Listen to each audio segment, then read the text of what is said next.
Super! Super! Super! You will jump. Hey, hey, hey. Give me jump. Hey, welcome, welcome, welcome, welcome. Tonight we go jump, jump, jump, jump, jump, jump. One more time. Hey, hey, hey. Jump, jump, jump. Give me jump. Brooklyn! How do you, everybody? Hello, hello, hello, hello, hello, hello, hello, hello, hello, hello,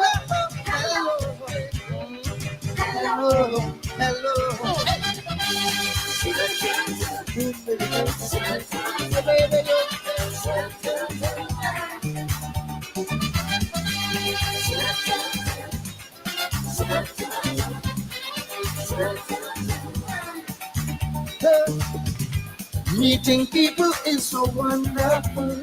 It's true. I can hardly wait to meet someone like you. Maybe just to give myself a chance. Right now.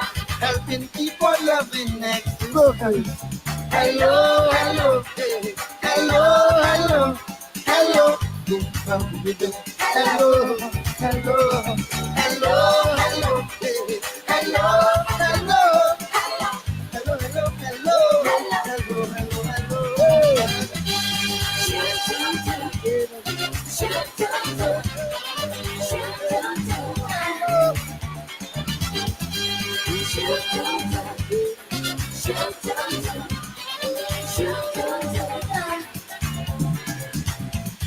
Only to keep things under control. Oh yeah. Very often we should say hello. Hello. You can start with me, my friend, today. Right now. Look at someone in the eyes and say hello, hello, hello, hello, hello, hello, hello, hello, hello, hello, hello, hello.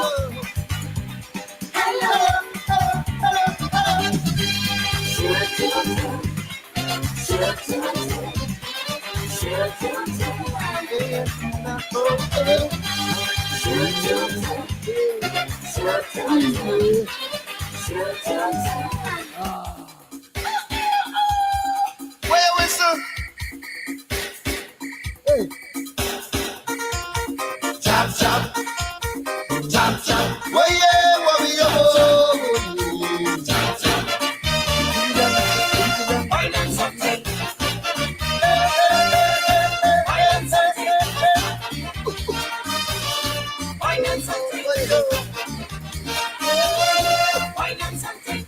K-R-N-I-B. There is a spirit in this bed. Bang, bang, night, you go meet it. 4 o'clock to the morning, ready, set, and waiting. The spirit is here, there, and everywhere. Who put up the jab, jab, and blow. And my old stick fighters in town. Oh, yo, yo, yo, Trinidad and Tobago. Bad in time, peace and love, and no crime. Never, never, oh, it comes down the floor. Hey, I'm feeling the wine and something. I want to, I want to, I want to, I want to, jump, jump, jump, jump. Oh yeah, oh yeah, oh yeah.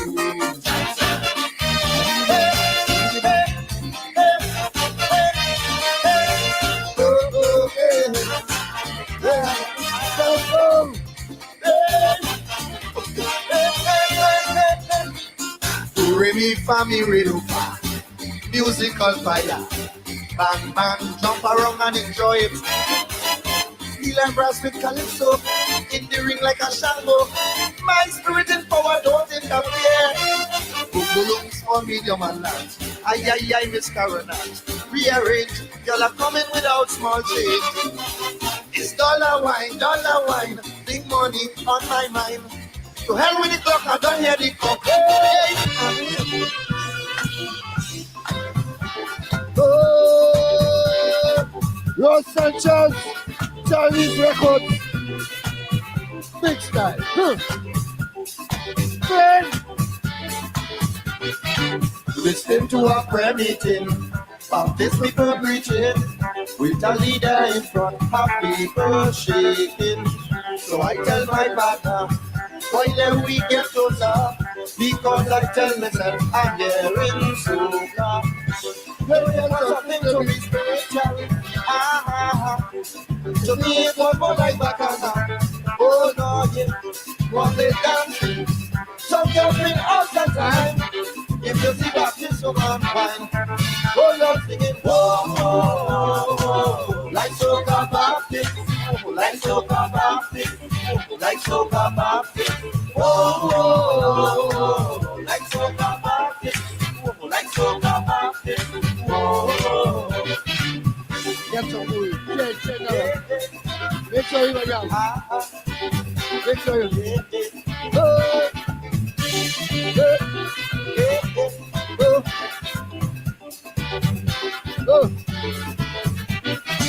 Just let number one take me, cause me to a crazy.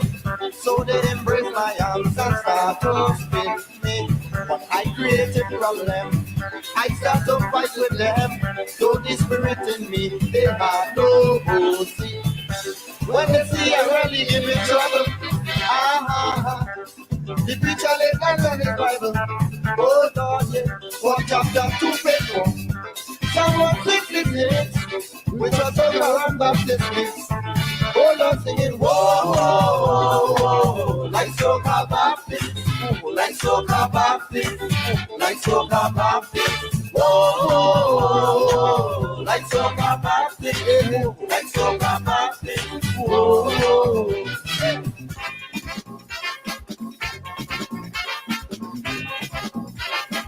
Hey, hey, hey.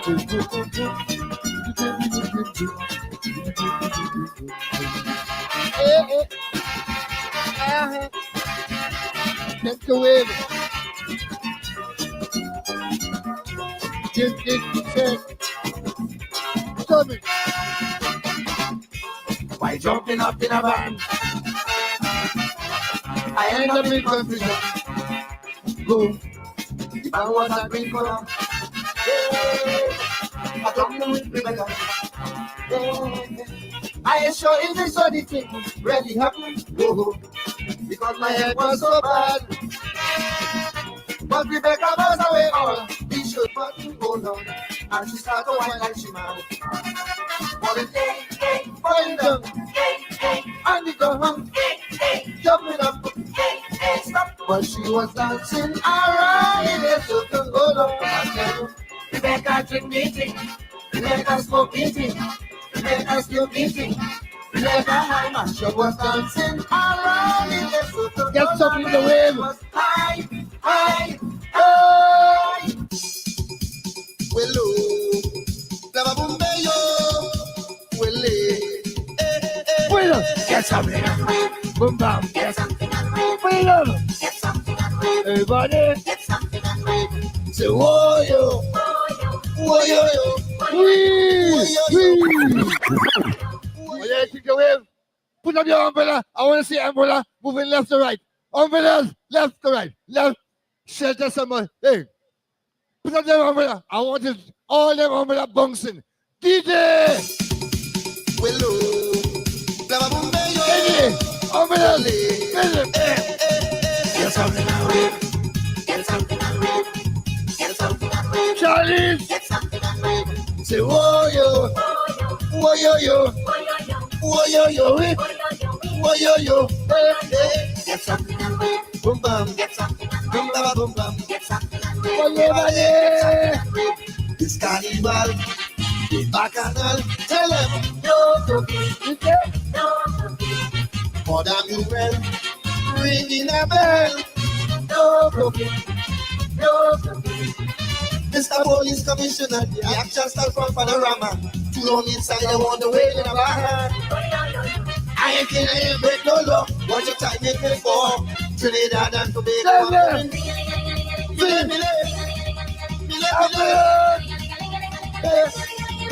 Break away. Carnival is plenty action. Get something unwell. Get something unwell. Hello, hello.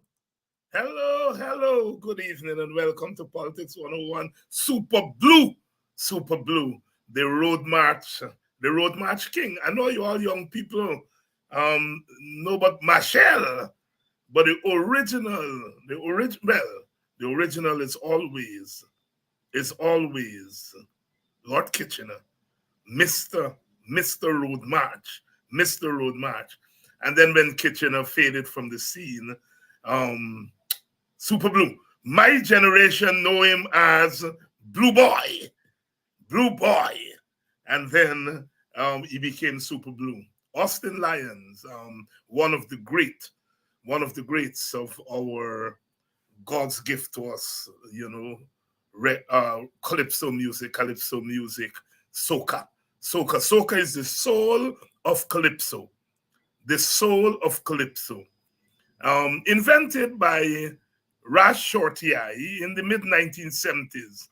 He kind of took the African sound in calypso and he blended it with the Indian sound and create the soul of calypso. Soca, that's what soca is, the soul of calypso. In the mid 1970s, Ras Shorty and real good music.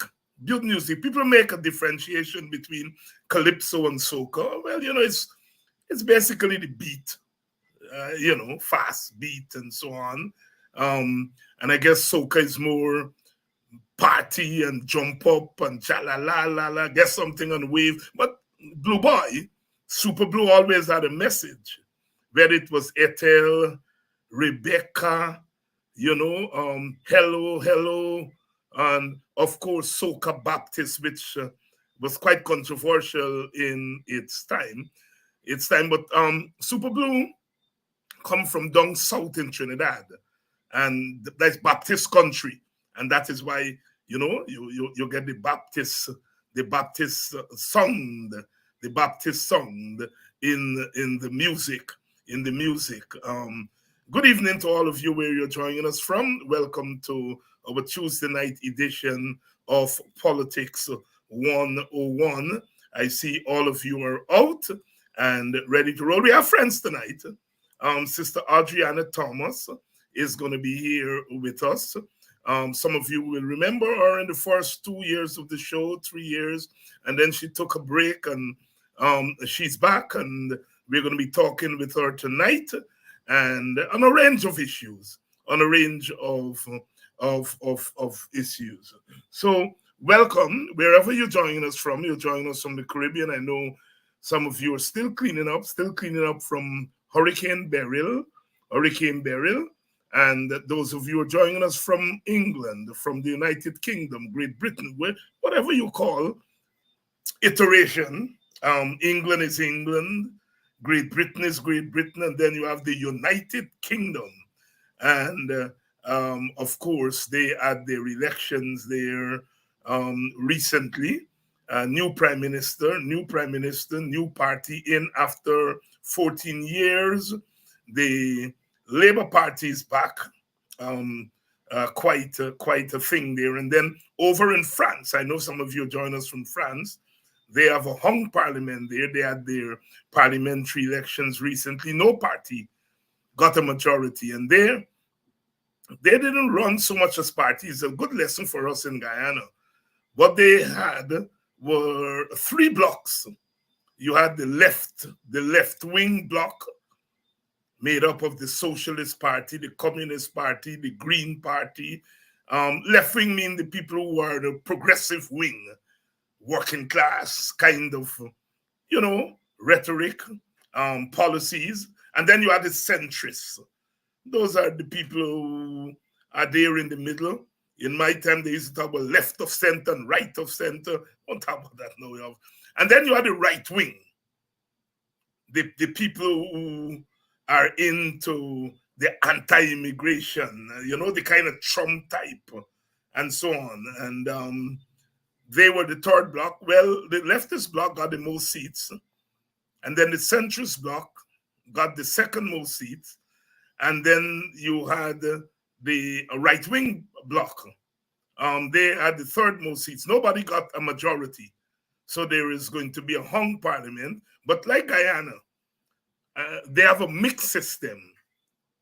The president is elected separately. And so we have Macron, who is the leader of the center party, the centrist party. He's the president. And of course, he has to name a prime minister.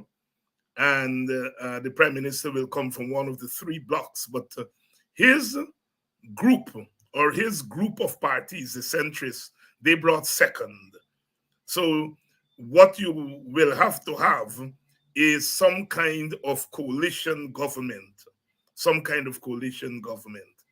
Some people in Guyana have been talking about that, but that's quite interesting what's happening there. Over in the United States of America, where lots of you are joining us from, is Bacchanal there, as being the Caribbean would say. Biden is under the gun, so to speak. Some Democrats, I understand, are calling for him to step aside after his less than sterling performance in the debates. And there's a fear that Trump has the upper hand. And, half of the society fears Trump. I suppose most of us in the world would prefer anybody but Trump. But America is a place you can lose an election with a debate. I wish that were so. I wish that were so in our Guyana, that you could lose an election by a debate. Because them devils that we have in government now, they will be put to pasture. But of course, our political culture is different, I was saying last night, if them over there can make Irfan Ali presidential material, them on we side must shut up that nonsense that Aubrey Norton is not presidential material, because Aubrey Norton is 1,000,000 times more presidential than Irfan Ali. And if they can make Irfan Ali presidential material, over this time, shut your mouth. All our candidates are presidential material. All, bar none. And as I said, it's a whole quick way, man. I was married to, if girl like a she can married, then me can marry too. I was married to, if I like a them can married, then I was married too. If them can be presidential material, then all our potential candidates and actual candidates are presidential material. Black people, opposition people, you don't beat Bush for PPP. Big up all your candidates. You might like one more than the other, or two more, but all of them presidential. Good evening and welcome to you all. You all notice Jadot is threatening Exxon. Exxon said there is no conflict of interest between Exxon and Nigel Hughes. Jadot then said Exxon wrong, and Exxon will hear from Jadot. You see what I'm telling you all? The conflict of interest with Exxon is the government. But once we open we mouth on this side and start saying Nigel Hughes' conflict of interest, Jadot grapple it. And he now making Nigel Hughes. You see, that's what I said. In politics, you gotta be strategic. Even in your criticism, I am not saying, Leah, you hear me good. Come here, why you came in name and say, me wrong talk. Nigel Hughes as potential conflict of interest because potentially he could become a member of a new government. And if he's the lawyer for Exxon and the new government that he's part, whether he's president, prime minister, or just a minister, if he is part of that government and he is lawyer for Exxon, that's conflict of interest. For now, is potential conflict of interest. Now, Jack Dio is saying the party that he leads is in parliament. And technically, if a party is in parliament, that party is part of the government because the opposition is part of government. So Jack Dio holding on ponder and saying, well, you're a party that is in parliament and you is the lawyer for the company that your party in parliament has to negotiate with. Now there's some technicalities there. Although the opposition is part of government, the real day-to-day government is the executive branch, not the legislative branch. But the other big story really is now Jack Dio know that the opposition, now Jack Dio know that the opposition is part of government. When he sidelining the opposition, making the opposition no part of government, all the time he doesn't treat the opposition as part of government. But now when he wants to score points over Nigel Hughes, he making the opposition part of government. You see what I tell you? Be careful when you're all talking. Sometimes we have to be careful in politics. All of it, so quick time. Those of you unlike Nigel Hughes, oh God, you get conflict of interest. The conflict of interest is the government. The government has conflict of interest with Exxon. It's the government take its own EPA to court. It is the government ministers, I'm reliably informed, own all kind of business. And they got people fronting the business, doing business with Exxon. And you all open your all mouth. Some of you all open your all mouth. Because you all don't think Nigel Hughes should be the presidential candidate, or you're using PPP propaganda on him. My people, opposition, you know, nowadays I start plenty but levels. So we got two levels here. Black people, which is the base of the opposition, and then you get the opposition level. Opposition people, black people, zip your mouth when it comes to certain things. Zip your mouth. Do not beat Bush to the PPP. Do not beat Bush to the PPP. Nigel Hughes has no conflict of interest with Exxon. Potential. And he said, at the end the AFC is in parliament, I will have nothing to do with oil in the AFC. You can disagree with that. You can say that there is a maneuver. But by God, don't get into that stupidness of beating Bush to PPP. Hey, Jack, you lift up your petticoat and shout he red, and you know what? And I want to declare war upon Exxon. I want Jack Dio to declare war on Exxon. Exxon will hear from him. Well, I am going to be very glad if Exxon begin to hear from the PPP. Hint Beniba, make Kwashiba take notice. Mr. Jack Dio, I'm with you, my brother. I'm with you. I take back my petticoat story. I put on back your trousers. I am with you, Mr. Jack Dio. Let Exxon hear from you. Please declare war on Exxon. Quick, Mr. Jack Dio. Declare war on Exxon. I'm going to hold you to that ballot. I don't see you nowadays because you don't walk the road like me.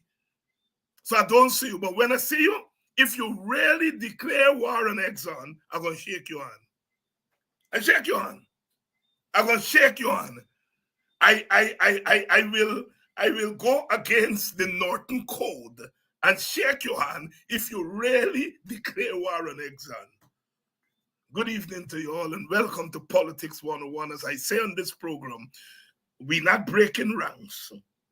We're not breaking ranks. We're not breaking ranks. Because in order to cross the line to the promised land, we gotta stay together. I don't mean that we are not going to be critical of each other, but we have to do so in a way that don't spill our blood. Family cutlass does cut flesh. Enemy cutlass are cut through down to your vein.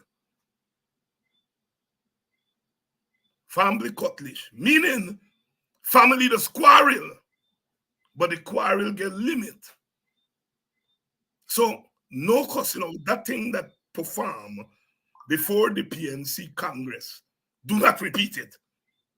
Attacking to Norton supporters, Amanza supporters, Nigel supporters, Risedale supporters, are you cut the nonsense out? If you're a Heinz and WPA supporter, you will never behave like that. Y'all will never behave like that. You're all going to be examples. Good evening and welcome to Politics 101. We are ready to go. Audreyanna is here and we are going to be talking about a range of issues. Get something on wave. Get something on wave. Super Blue. I was in a little bouncy mood tonight. You know, I could bounce to, and I could get something on wave. Hey, get on bad. I don't have the energy these days, but every now and again, when the spirit in me, I could. All right. Audreyanna is a church girl. And she's a church girl. But she just gets something a wave now and then, You go wave to God too, I was in church yesterday for a funeral. And when you see them by a play now, and you see everybody dancing and so on. So you dance with Jesus, So don't believe anything wrong, but get something and wave. You wave for the Lord, you wave for Jesus. And those of you all who just wave for earthly things, but it got a limit. It got a limit. All right. Audreyanna, good evening. Good evening, Dr. Hines. I was enjoying you. Get something and wave. Get something and wave. But you all see, and that line, she's a church girl, but she just gets something and wave. I was waving in the studio and leaving it to you, Dr. Hines. Audreyanna, good evening and welcome back. Thank you so much. I thank you for the invitation, and it's really a pleasure to be on the program again and, just talk. Yes. You've been missing, and in the time you've been missing, we have grown Politics 101. So some of the new members may not remember you. Please introduce yourself. All right. I am Audreyanna Thomas, and I have been, how do I present myself? I have been involved in a whole lot of things. For the past 2 years, Dr. Hines, when you've missed me, I've been doing some very interesting work. I was the regional project manager, project coordinator for a climate change and health project. This is for the Pan American Health Organization, the World Health Organization. So the project I was managing is actually the largest PAHO project in the region. And I was the project coordinator. And that project is being implemented in 16 countries. And so for the past almost 2 years, I've been busy with that project. It's implemented in 16 countries, and we've worked with a lot of the major regional agencies like the CARICOM Secretariat, the University of the West Indies, CMIH, the 5 Cs. And so I've been doing a lot of really good work in climate change and health over the past 2 years. Thank you very much. And talking about climate change, I mean, we in Guyana don't get to talk a lot about those issues because our politics take up 99% of our time. And, we don't get to discuss issues like climate change and so forth. But we just had Hurricane Beryl and, the havoc it has visited upon our region. I mean, we in Guyana didn't, for obvious reasons, we weren't in the path. But it is clear that a place like Barbados, which is not usually in the hurricane path, got a little touch up this time around. And it is clear that the sea is warming and so on. So talk to us about why we in Guyana should be interested and we should pay attention to climate change and everything that comes with it. I think, Dr. Hines, thank you for that, because the science of climate change is established. I don't think that we need to discuss the science anymore. I think the focus should be now on adaptation and mitigation. The project I was working on building resilience. So the project I was working on, it was focused on building resilience in the 16 countries, the 16 focus countries, particularly as it relates to health. So one of the areas, for example, for that project was to support countries to develop health chapters as a part of their national adaptation planning process. So we assisted, I think we had assisted 10 countries out of the 16 to develop health chapters as a part of their national adaptation planning process, so that with the advent of climate change, as it relates to health, these countries will be prepared in a very strategic way. In addition to that, we were building capacity in terms of building the leadership capacity within governmental agencies in the region.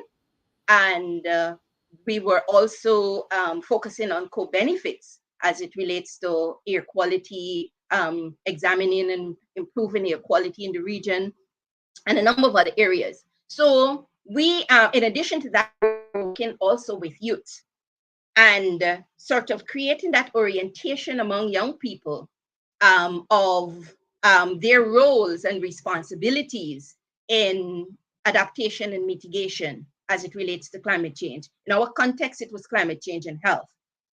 We in Guyana, we're fortunate because we're on the mainland. So very often we're not in the path of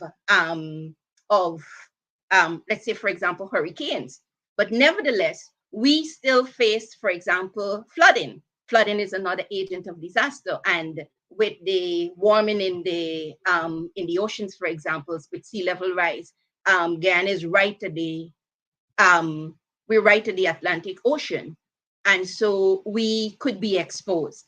So Guyana has to also build resilience at the level of the institutions, at the level of the community, at the level of policy.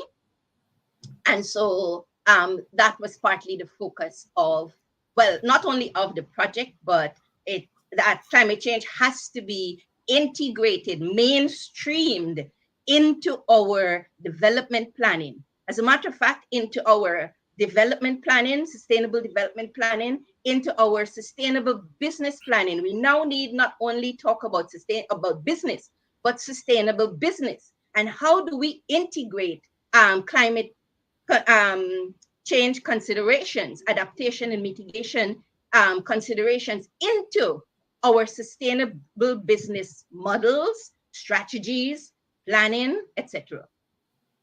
Well said, sis. And of course, we are now an oil producing nation. We're a petrol state. They're drilling, tens of thousands of barrels of oil every day, every week, every month. And of course, climate change and become even more important for us. And I'm going to want you to comment on that. Asha Lee is saying here, Dr. Hines, I know it as family drum does beat with feather lad, me never hear one. Thank you, Asha, but it makes sense. Family drum does beat with feather. I never hear the one. I never hear the one. I learned something here tonight. And this is what I'm talking about, the folk wisdom of our people. Family drum does beat with feather. Family cutlass, not cut deep. Same logic, same wisdom. So thank you, Asha. I learned something here tonight. I wonder where you're from. Must be a Bobishan. That sounds like Bobbies. It got to be a Bobishan, for thing that way. So Audreyanna, as an oil-producing country, am I correct to say that we should be even more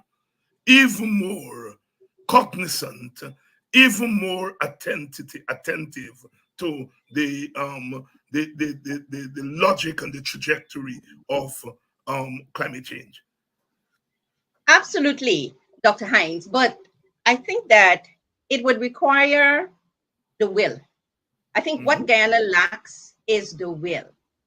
And I think Guyana can evolve. Guyana has an excellent opportunity to evolve as an excellent model, as a country that is an oil and gas producing country, as well as a country that tries to find that balance. I don't know if we could call it a healthy balance, but some kind of balance between mitigating an adaptation as it relates to climate change and producing oil and gas. As a matter of fact, I did my thesis on Guyana. It's on development preparedness, strengthening the rule of law as an essential tool for improving governance and achieving strengthening. Okay, so it was development preparedness, strengthening cross-sectorial governance in foreign direct investment to maximize opportunities for maintaining the rule of law as Guyana transitions into an oil and gas economy and society. So essentially what I looked at is, I knew that it was anticipated in my studies that Guyana becoming an oil and gas society, there will be tensions. There will be tensions as it relates to the rule of law is going to be challenged, and we've seen that. There will be tensions between international investment law and international environment law, international human rights law. So we're seeing all of those tensions and those conflicts. To mitigate the tensions and the conflicts that we're seeing, we need the will, and particularly the will at the level of our policymakers. So when we take, for example, you just mentioned that the government had joined with Exxon to go to court.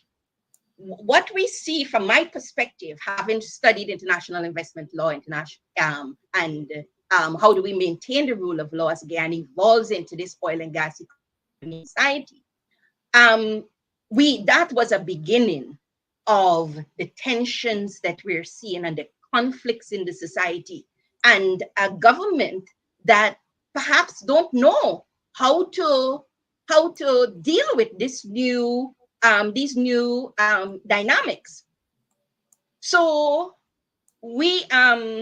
but Guyana needs to answer your question.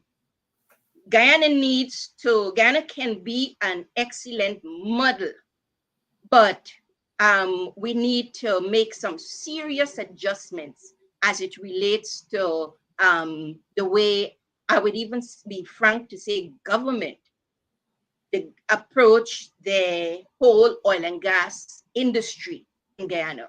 there needs to be a reorientation, a rethinking.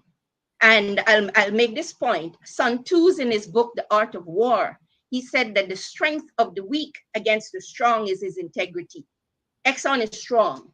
And our strength as a country against a strong Exxon, the strength of our government, of any government of Guyana, against a strong Exxon, a strong foreign investment company like Exxon, would be our integrity. And I think that is a good place to start if we're going to start talking about how do we step back and remodel our approach to the oil and gas industry. How do we step back and rethink and how we're going to deal with the oil and gas industry? Sister Audreyanna Thomas is here, and we are talking. We start off by talking about climate change and oil and gas industry. We pivot into that. I would like to say good evening, good night to all of you. If you're joining us from in Guyana, it's a pleasant Tuesday night where I am. The rain continues. Rain, May, June rain in July. If he wanted anything, I mean, we still getting the rain. Quite a hectic day for me. I did announce here last night that I got a gift of 3 computers, and today I went to deliver one of them to the young student who's preparing for CXC next year. She was all smiles. I should have gotten the picture to share here, but I'm going to share before the end of the week. And then the organization, one of the organizations that I work with, presented one to them. And as I said here last night, we take things for granted. We're not in government. We're not able to do big policies and so on for our people. But so many of our people are in need. And, if there are things that you have, use people like me to get them to our people. Use people like me. And as we move around, people tell us of their needs. And I shall be using this platform as I get requests for help. I shall be calling on you. We've got to help lift our people, and we've got to put up some barriers against those who would like to come into our home and entice our people with trinkets. So it's better for you all provide a laptop for a child in need than that child mother running and prostrating herself to the PPP for a laptop. And you, our people, I'm sure so many of us can put our hands on laptops that we're not using, or we get new ones and so on and so forth.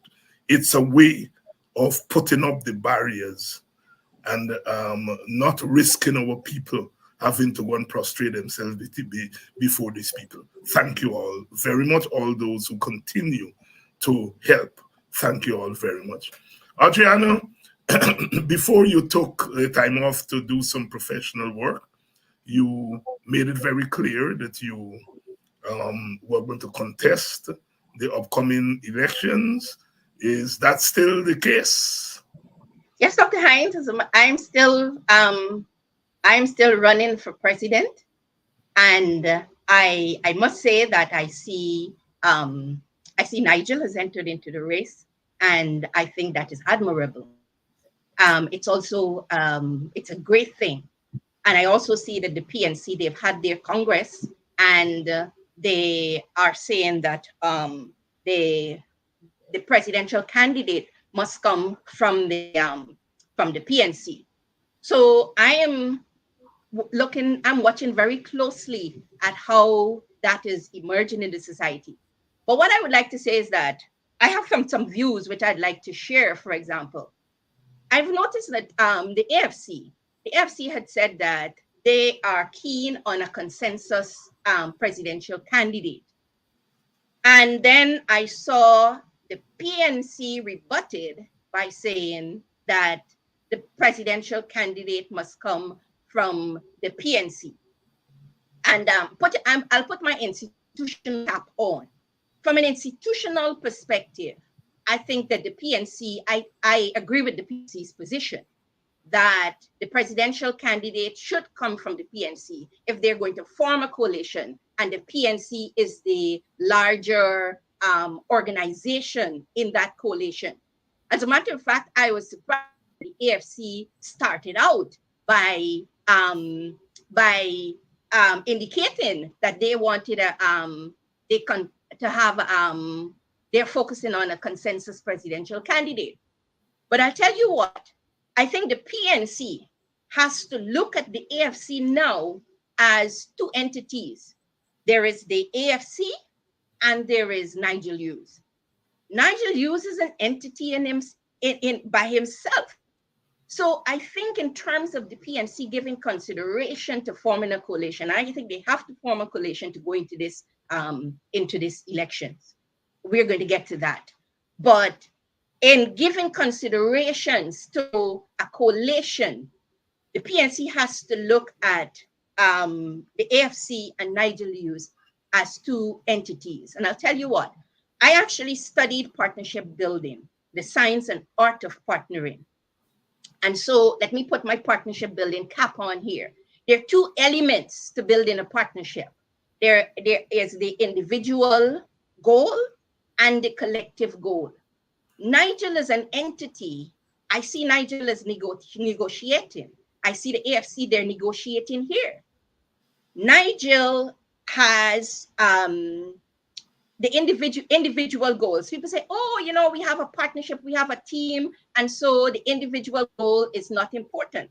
As a professional partnership practitioner, I say no. That's why your coalition and your alliance will fall apart. Because if you only think that the collective aims are important and not individual aims, then if the individuals are not satisfied, then they will leave. And so I think we need to be more scientific about when we talk about forming this coalition, at the political coalition, any partnership. So the PNC has to listen to what the AFC is saying, listen to what Nigel is saying. And let me tell you what I am hearing. I'm hearing Nigel saying that, look, I'm willing to get into this race, but I come as a whole entity. There's a whole lot that I am involved in. I need some assurances. And so I've been listening, paying very keen attention. I heard him the other night on, I think it was Mark Benchcup's program. And he said that one of the programs, I can't remember which one it was. And he said that he was looking at whether it's the presidency, it's the prime minister serial position, or second vice president. I think the PNC, if I had to advise the PNC, I would say discuss among yourselves and agree on what are you going to offer. The offer to the AFC now that Nigel is in the mix. Settle that. Fair enough. I would say that the PNC should not give any other member of any other organization the presidential candidate, because there are some institutional obligations which are tied to that position. But there is the prime ministerial candidate, there is the second vice presidential candidate. Settle that issue with the AFC. Once Nigel has that information, then all this discussion debate that we're having as to whether it's a conflict of interest. And by the way, I don't think it's a conflict of interest. You're right. There's no conflict of interest with Exxon. And we can discuss, if we have time, I can come to international investment law in a minute, and we'll talk about the difficulties of renegotiating the contracts, but we can also talk about some alternatives. So let's come back to, so there is no conflict of interest at the moment as it relates to Nigel. So the PNC can settle that issue. So Nigel now can be better informed as to if you're going to make a decision to put your whole self in. We say you put your right foot in, you put your left foot in. I figure that he's putting his right foot in, his left foot in. But for him to put his whole self in, he needs some assurances. Give him what assurance? Say the presidential candidate, first vice president, settle that issue and let him make some decisions. The other aspect, I would say, the presidential candidate should come, and this is like I said, I have my partnership building cap on, my organizational cap on. The presidential candidate should come from the PNC, because they, while you're, do you remember when President Irfanali had met with the Dominican Republic president, I think, and then, or a team from the Dominican Republic, and then they decided that they would do the oil refinery. When he came back, the vice president, um, the party sort of retracted on that. And I think the vice president said something about the party decision. That institution, Dr. Hines, even as president, is fundamental. So, from an institutional, in addition to that, as a member of the PNCR, that presidential candidate will have obligations to the country as well as obligations to the organization, the institutions. Why am I saying this? I'm saying this because Nigel is a friend of mine for more than 2 decades. Nigel has been my lawyer. But then, like I said, I'm putting on my professional partnership building cap, my professional organizational development, institutional development cap. And so if we go into decided, oh, we like Nigel fine at the PNC, under public pressure or whatever pressure decides, they will put Nigel as the presidential candidate, right? I'm speaking and sharing this with you because we're going to have issues. They're going to have, because he's not from the organization. There's some intricacies within the organization that he will not understand, and they may very well end up not having an effective coalition. So deal with those issues up front. So I said all of that because I was saying, yes, I am running for president because I believe that we need women in that mix. I look at Aubrey, I look at Nigel, and even yourself. I look at like you were saying last night, Manzon, there is Roysdale. But I also believe that I have high technical skills, and now I'm promoting myself as a potential candidate. I have high technical skills, which I hear Nigel talk about human development. I read the human development textbook from beginning to end. I read the World Bank report and the human development report from the beginning to end sometimes. I'm the human development specialist. I'm a sustainable development specialist, if I put it that way, and sustainable business and governance. What I bring is, as a leader, you need conceptual skills, technical skills, and you also need mobilization skills. Nigel has excellent people. You need people skills, conceptual skills, technical skills, and the people skills is a part of the mobilization skills. Nigel has excellent people skills, mobilization skills, technical skills in certain areas. Aubrey has excellent people skills, technical skills as it relates to politics. I don't think I understand, or many of us understand politics the way Aubrey understands it. And but when it comes to governance, it's not just winning. I am sure that they can win, but after you win, what? Where Audreyanna comes in is, after you win, what? After you win, how do you govern? That's my what do I bring to the table? I bring to the table technical skills in sustainable development, sustainable business, in governance, and at a highly technical level. The last project I told you I managed was in 16. The project was implemented in 16 countries. Locally, I was at Gaisuko, for example.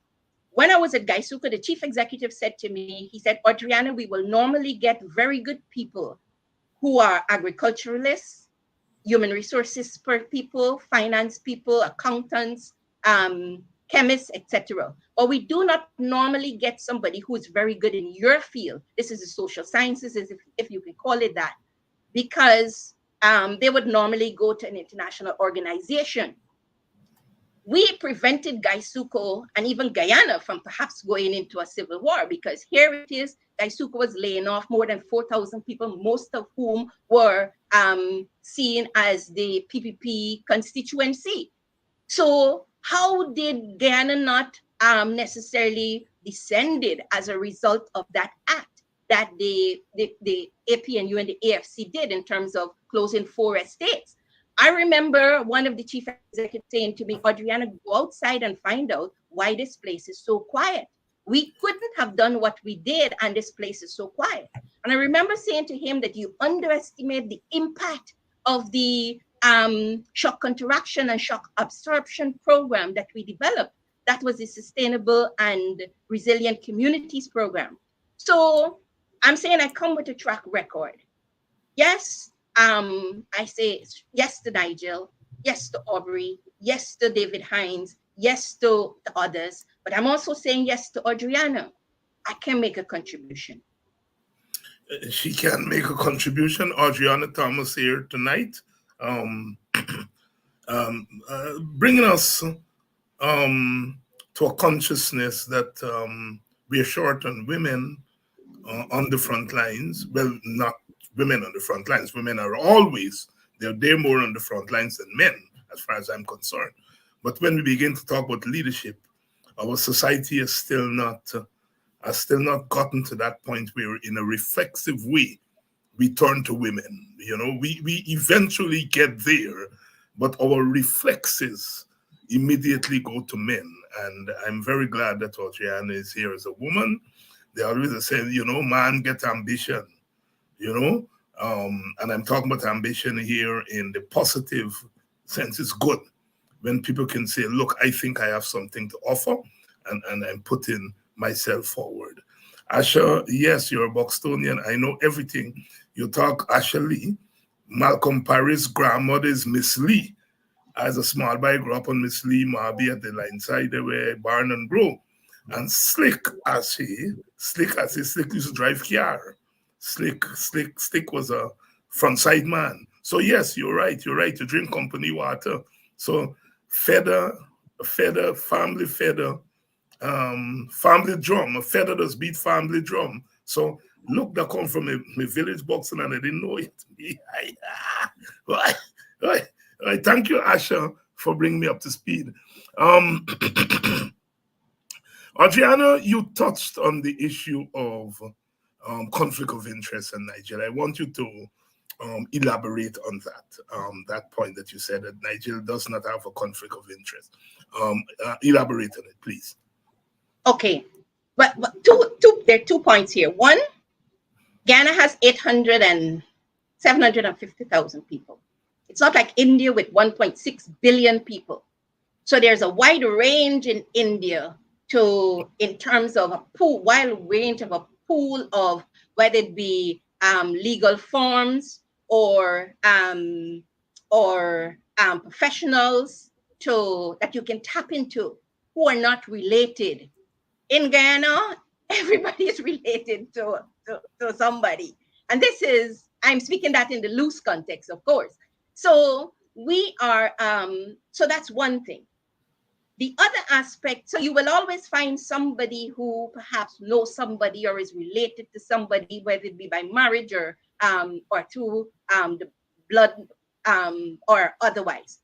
But I have, coming back to I've studied international investment law, and I'll also deal with why it's difficult to renegotiate the contract, the ExxonMobil contract. And Nigel is not currently, like you said, I agree with you, that currently there isn't a conflict of interest because he's not directly in a decision-making role. For example, he is not, for example, in Parliament where he has to, or in government rather, not Parliament, I would say government, because somebody would say, but his wife is a parliamentarian. But I would say he's not in government, for example, holding the position of the vice president, where the vice president is directly involved in making decisions as it relates to foreign direct investment, etc. Nigel has been elected as the leader of the Alliance for Change. yes, he's going to be having some inputs, but we have to differentiate the input from that direct involvement in terms of his direct involvement in the decision making. That is one. Two, this is the reason why I am saying that Nigel has to make some decisions, but he didn't just drop out the sky. Nigel has a lot that he's involved in. So the PNC needs to very quickly decide if they're going to go to the elections um, with as a coalition. If you're going to go to the elections as a coalition and you see the AFC as being a part of that coalition, what roles are you going to be giving to the AFC, the WPA, and whoever else? I would say in this context, the AFC, because there's a situation which has to be dealt with. Like I said, Nigel is an entity by himself. So the sooner he can have that information, then or have some indications, I would say some indications as to what are the possibilities, he would be better informed. And I'm taking, like I said, as a partnership building practitioner, I'm taking a very pragmatic approach here. And he needs information so that he can make a well-informed decision as to what his next steps will be. And I'll be frank, is it worth it? And if it is worth it. So the sooner that discussion can take place at the level of the internal PNC and at the level of the PNC and the AFC, I think Nigel will be in a better position to make certain decisions when that time comes. But I don't think that we are there yet. If you like, I don't know if you'd like to ask a follow-up question on this, or if not, I can move on to the difficulty in terms of renegotiating the Exxon's contract. Yes, go right ahead to the Okay. renegotiation. Mm-hmm. So again, I studied again international investment law, the tensions between international investment law, international investment norms, and the tensions with international environmental law, for example, international human rights law. And there's a criticism of international investment law that it has evolved to protect the investors. And investors have suffered in the past. And here I'm not carrying any brief for Exxon. I am just, I have no reason to do that. I'm just stating based on my studies. And so it's, and so the criticism is that international investment law favors the investor, and that's because investors have, for example, an oil and gas company. It has to invest significantly in a country. The assets are enormous, and so investors have had experiences where countries have, for example, nationalized their companies and seized their, etc. Right? Here I'm saying it's one thing in trying to solve a problem. We know what we want. We want the contract to be renegotiated, but we also have to get into Exxon's head. We have to also get into Exxon's camp. What does Exxon want? And so the international investment law has evolved to protect the investor.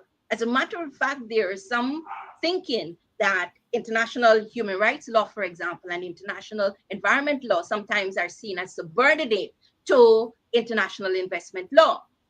So Exxon, so what international investment law, what it says is that this contract is not only between Guyana and Exxon. This is a part of international investment law, international investment norms. So Exxon has to agree that this contract is for this contract to be renegotiated.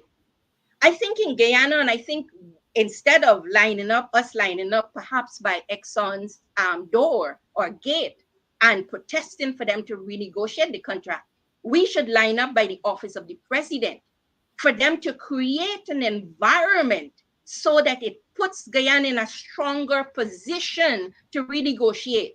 For example, business is about risk and returns. Since Exxon has signed that contract, whether it be 2015 or whenever, the risk of doing business in Guyana has increased. We've had the Venezuela controversy has increased significantly. We have the political instability in the country has increased. The ethnic tensions has increased. The business environment has deteriorated significantly to the US has now sanctioned certain individuals, including a senior government official. So we're going to Exxon and say, renegotiate the contract because you're getting more money. If I'm to advise the government and the people of Guyana, I would say, or if I run for president, what I would ask the people of Guyana to, here is what we'll do. Let us improve the investment and the business climate in the country. 4 areas we'll focus on. 1, political stability. Find a way for government and opposition to work together.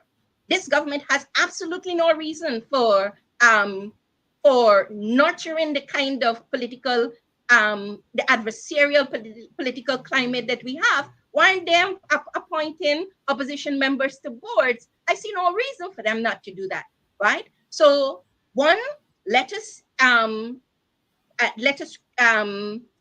take measures to ensure more political stability in the country. That's 1. The second area is let us address the ethnic tensions in the society. I think this government is very provocative, and they have provoked and stoked the ethnic tensions as against mitigating and managing it. And that has to change.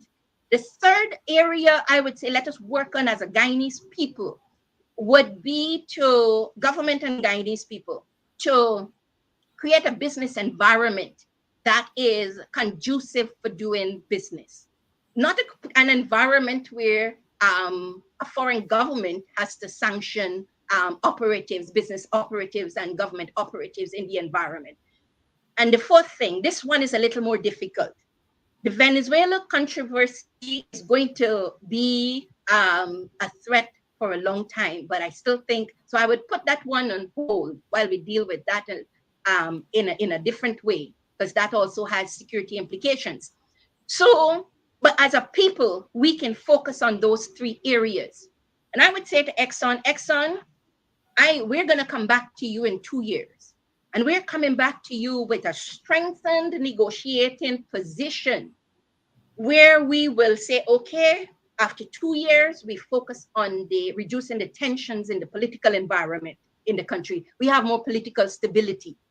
We have a more cohesive society, less tensions as it relates to ethnic issues. We are not on the verge of civil war. Every day you're wondering if somebody is going to, what is going to be the trigger. And the third aspect would be to clean up our finance and business sector. Go back to Exxon and say, Exxon, we now have come from a position of strength.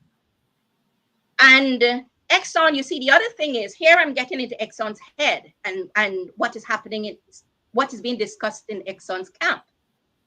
Exxon is also thinking about setting a precedent. Should Exxon renegotiate that contract with Guyana because people are protesting and because people say, oh, you're getting more money? Every other country where Exxon has a contract, those countries can come and say, they're now setting a precedent. Those countries can also come and say, now that you're getting more money, renegotiate the contract. What Exxon can do after we would have done those things would be to say to those countries, we are now giving them a model approach that they can use. Guyana, yes, we have renegotiated Guyana's contract, but these are the things which Guyana did. Guyana addressed they have more political stability, they have a stable investment and business environment, and there is and they have a cohesive society. So we had those were substantial reasons. They're in a stronger negotiating position. Because when Exxon negotiated that contract with 2%, part of it has to do with risk. So we as a people have to work with our government to reduce the risk. But when we have, for example, I read in the press, you have a police officer purchasing a building in the city for $50 million, assuming allegedly rather, in cash. You have a government officer renegotiating $214 million with whether it be with the company or otherwise. You have a government who challenges a high court decision on the part of the or in coal with the oil and gas company. That is not putting us in a position of strength as it relates to renegotiating the contract. And so there's one, we're not reducing the risk, and two, we're not putting Guyana in a position of strength. Coming back to, remember I said, Sun Tzu said in his book, The Art of War, the strength of the weak against the strong is his integrity. We're not building integrity. One thing I'd like to say as I'm on this, that $214 million, for example, that was renegotiated with, and that suddenly became $3 million US. To build a new Demerara Bridge cost $260 million US. It means that if the government was prudent, the government would not have had to borrow that $260 million US to build the Demerara Bridge. They could have used that $214 million and borrow $46 million. So the people of Guyana would have been able to benefit from would have saved $214 million. So I think that I'm not saying don't let us protest and don't let us continue the narrative about renegotiating the contract. But I'm also saying that perhaps we also need to even more be at the gates of the office of the president on those things which I have mentioned. Last point before I pause here.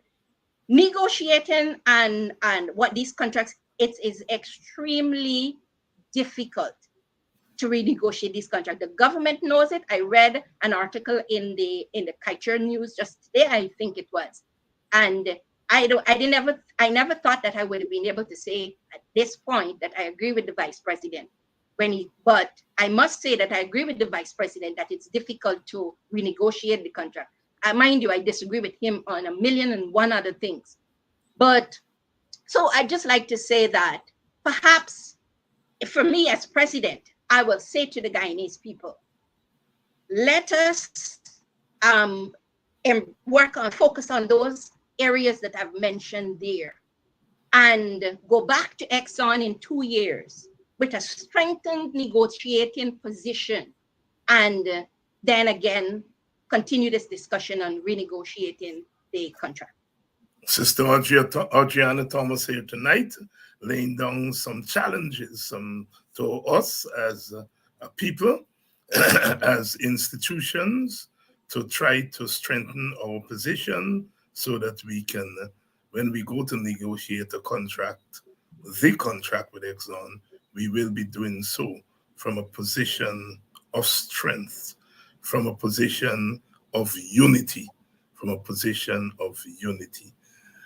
Sister Audreyanna, it's that time that we have to pivot, and because some of our people have to go over to Sherrod. So any closing thoughts you want to leave us with? I also wanted to quickly talk about some of what was happening in the PNC. And what we can leave that. I'll have you back shortly. I will have you back. What I would like to make is something that you would normally see. You would normally say that and I'm saying this because I see so many of the PNC supporters suffering. And I think that the PNC has to start thinking about how do they remodel the organization to serve two purposes. One, as a political electoral organization, but also as an organization that focuses on the people who they represent. The PNC is the largest organization in Guyana that represents Black people. Likewise, the PPP is the largest organization in Guyana that represents Indo-Guyanese. And so I think the PNC, the PPP understands they're an electoral party, but also they're a party that represents a people. The PNC needs to remodel their organization to also represent, be an electoral organization as well as an organization that represents its people. And the last point that I will make on that is that very often we talk about if the PNC does that, then they may lose Indo-Guyanese votes. I think we're underestimating the humanity of our Indian brothers and sisters. And remember, I come from a development standpoint. So in development, you don't look at what people look like, you deal with the humanity of people. So while we focus, I think we've been focusing or seeing it too much through the lens of politics, and not through the lens of humanity. And I think PNC in its rethinking, in its reorganizing, reorientation, needs to also focus on the humanity of the people who they represent. They are undoubtedly the largest Black representative organization in the country. What do they sell? They don't sell sugar. They don't sell sugar. They don't sell hardware. The political organizations sell leadership. And therefore, they need to understand that and bring that leadership. The PPP brings leadership to its constituencies as well as to the major part of their constituency, the political constituency. They bring leadership to a people, and that's to Indo-Guyanese people. The PNC has to also reorient the organization to bring leadership to the leadership to its electoral constituency as well as to the people who they represent. And I'm saying if you focus on humanity, you do not exclude the other races. You include the other races, but you also ensure it's a way of ensuring that there is more equity in the society. I rest my case, Dr. Hines. Thank you very much. Free advice there for the PNC, free advice there for the PNC in tackling the thorny issue of being a multiracial national party that gets most of its support from one race. How do you deal with that dilemma? It's an age-old problem, and Sister Audreyanna is offering some free advice here. Sister Audreyanna, always a pleasure having you on, and you certainly will come back sooner rather than later. Thank you very much, Dr. Hines. I look forward to being back, and thank you for inviting me. Thank you to your viewers, and all the best. Have a wonderful evening. Thank you very much, and thank you, our viewers. Something different tonight, a new voice, a new face, new reasoning, and it's all in the mix. As I said, on our side, we have blessings, richness. We have lots of talents and ideas on our side. If we put all of it together, we will be unbeatable. We will be unbeatable. Thank you all very much for staying another night with us, and we certainly will be back tomorrow night, rocking as we do, rocking. Get something and wave until tomorrow night. Same time, same place.